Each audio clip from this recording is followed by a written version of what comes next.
55 жаштагы Арстанбек Абдылдаев 2024 жылдын 5 январында таңгамал чамасында жазаларды аткаруу кызматынын номер 31 дарылоо түзөтүү мекемесинде асынган абалында жансыз денеси табылган. Алдын ала айтып коюш керек, азыркы учурда ошол кылмыштын белгилери азырынча аныкталган жок.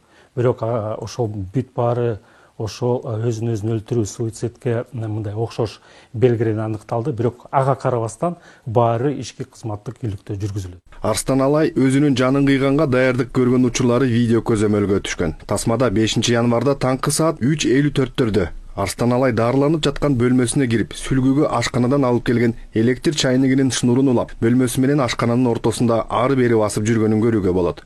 Бул деген эртең мененки 5 январ эртең мененки саат 5:15 болуп атат. Тагыраак айтканда 5:15 такталып атат асыналгандыгы боюнча. Асыналган жип бул эмеси болуп калды, тиги полотенцасы болуп калды, анан электро чайниктин шнуру болуп калды кыска.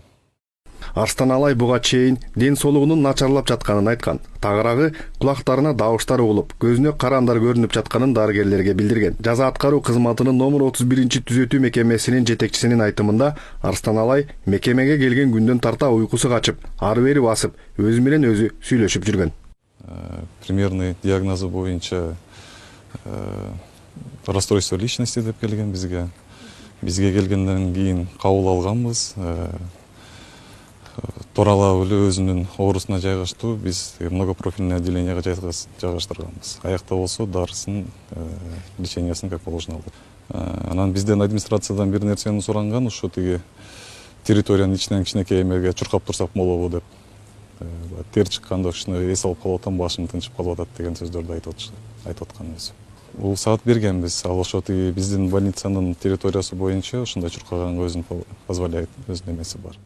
Учурда жаза аткаруу кызматынын тергөө башкармалыгы тарабынан тийиштүү процессуалдык иш-чаралар жүргүзүлүүдө. Ошондой эле жаза аткаруу кызматынын ички иликтөө башкармалыгы 31 дарылоо түзөтүү мекемесинде кызматтык текшерүүнү жүргүзүп жатат. Ал эми Юстиция министрлиги тарабынан комиссия түзүлдү.